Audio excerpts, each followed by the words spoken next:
নমস্কার বন্ধুরা, কেমন আছো তোমরা সবাই? আমি শম্পা, আমার সম্পান দিন যাপনের আরেকটি ব্লগে তোমাদের সবাইকে আমন্ত্রণ। নিশ্চয়ই তোমরা সবাই খুব ভালো আছো, আমিও ভালো আছি। আর ওই যে ভালো আছি বলে আমি তোমাদের সামনে আসতে পারছি। তো নিত্যদিনের কাজকর্ম তো সকালবেলা ঘুম থেকে উঠেই সব শুরু হয়ে যায়। তো সকালবেলা ওই যে জানো, আমি একটু সকালবেলা ঘুম থেকে উঠে আগে চা খাই, চা খেয়ে তারপরে সমস্ত কাজকর্মে লেগে যাই। তো সকালে রুটি তরকারি করে নিয়েছি, সেটা আমি তোমাদের সাথে শেয়ার করলাম না। রুটি আর কুমড়ো দিয়ে তরকারি করেছিলাম, তো সেটা হয়ে গেছে। তারপরে চলে আসলাম, দেখো মাছগুলো কাটতে হবে। বাজার থেকে মাছ নিয়ে এসছে, কাতলা মাছ, আর ওদিকে কিছু চিংড়ি মাছ। তো মাছগুলো তো কেটে গুছিয়ে রাখতে হবে বলো। আর এদিকে দেখো মাছের গন্ধ পেয়ে চলে এসছে। হাতের কাছে একটা লাঠি রাখতে হয়।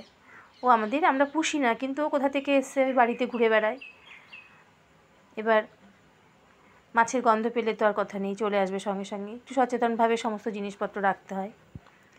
যাই হোক, মাছটা কেটে নিয়ে তারপর তো চলে যাব রান্নাঘরে। তো মাছ কাটতে কাটতেই পরিকল্পনা করে নিতে হয় আজকে কি রান্না করব, মাছটা কি দিয়ে করব। তো মাছটা আলু দিয়ে আর বড়ি দিয়ে করব।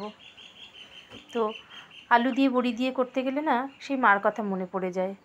ছোটোবেলায় বা এখনও যখন বাপের বাড়িতে যাই, মার হাতের রান্নার স্বাদই যেন অন্যরকম। দেখো মাছ কিন্তু কাটা হয়ে গেছে। আর এদিকে কচুরলতি করব চিংড়ি মাছ দিয়ে। আর এই লাল শাক জমি থেকে তুলে নিয়ে এসেছিলো কালকে, কচুরলতিটাও আমাদের জমির। তো লাল শাক করব, আর ওদিকে কচুরলতি দিয়ে চিংড়ি মাছ করব। তো তারপরে চলে আসলাম আমি, দেখো ওগুলো সমস্ত গুছিয়ে রেখে আগে সকালবেলা ঘুম থেকে উঠে ঘরটা ঝাড় দিয়ে নিয়েছি। নিয়ে এবার ঘরটা মুছে নিতে হবে, মুছে নিয়ে তারপরে যাব রান্নাঘরে। এদিকে ছেলে তো উঠবে একটু 8:30 9টার সময়, ও ওঠে। তারপরে ওর প্রত্যেক দিনে যে কাজকর্ম সেগুলো করে, জিমে যায়, নিজে প্র্যাকটিস করে। আমার ছেলে মার্শাল আর্টিস্ট, ও তাইকোন্ডো প্লেয়ার।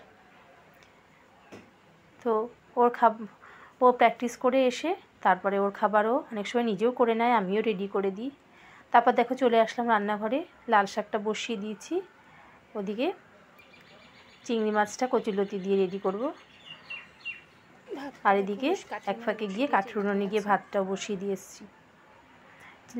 লতিটা না, চিংড়ি মাছ দিয়ে, পেঁয়াজ দিয়ে, সর্ষে তেল দিয়ে, কাঁচা লঙ্কা দিয়ে, একটু টমেটো দিয়ে একবারে মেখে নুন হলুদ দিয়ে বসিয়ে দিয়েছিলাম। তো কথা বলতে বলতে কিন্তু আমার লতিটাও হয়ে গেছে। আর এদিকে মাছের ঝোলও দেখো বসিয়ে দিয়েছি। মাছের ঝোলও কমপ্লিট। তো তোমরা আমার যারা নতুন বন্ধুরা আছো, যারা এখনও আমার চ্যানেলটি সাবস্ক্রাইব করোনি, তাদের কাছে আমার অনুরোধ, তোমরা কিন্তু অবশ্যই আমার চ্যানেলটি সাবস্ক্রাইব করো, আমাকে এগিয়ে যেতে সাহায্য করো। তোমাদের ভালোবাসা নিয়ে আমি অনেক দূর এগিয়ে যেতে চাই। তারপরে দেখো চান করে পুজো দিয়ে চলে আসলাম খাবার টেবিলে। তো আজকে ছেলে মাছ খাবে, অন্যান্য দিন ছেলে মাছ খেতে চায় না। মানে অন্য মাছ হলে ও পেটির মাছ খাবে, বড় কাটার মাছ। ছোটোবেলায় বলতো আমি বড় কাটার মাছ খাবো, মানে ছোটো কাটার মাছ ও খাবে না। সেই জন্য ওই রুই কাতলা আনলে তখন ওর জন্য পেটির মাছ আনা হয়, বা ওর জন্য আলাদা করে পেটির মাছ আনা হয়, সেটা করে দিই। আনালে চিকেন করি, নতুবা ডিম করি। নিউট্রেলাটা খুব ভালো খায়, মানে সয়াবিন, ওটাও ওর জন্য করে দেওয়া হয় আলাদা করে। তো এইভাবেই তো চলে কাজকর্মগুলো। তো দেখো তারপরে আমি কিন্তু বরের খাবার, ছেলের খাবার গুছিয়ে আমি কিন্তু খেতে বসে পড়েছি। আমাদের তিনজনের না একসাথে সবসময় খাওয়া হয় না। আমার বর মশাই বিভিন্ন রকম কাজে থাকে, তো সে টাইম মতো আমাদের টেবিলে বসানো হয়।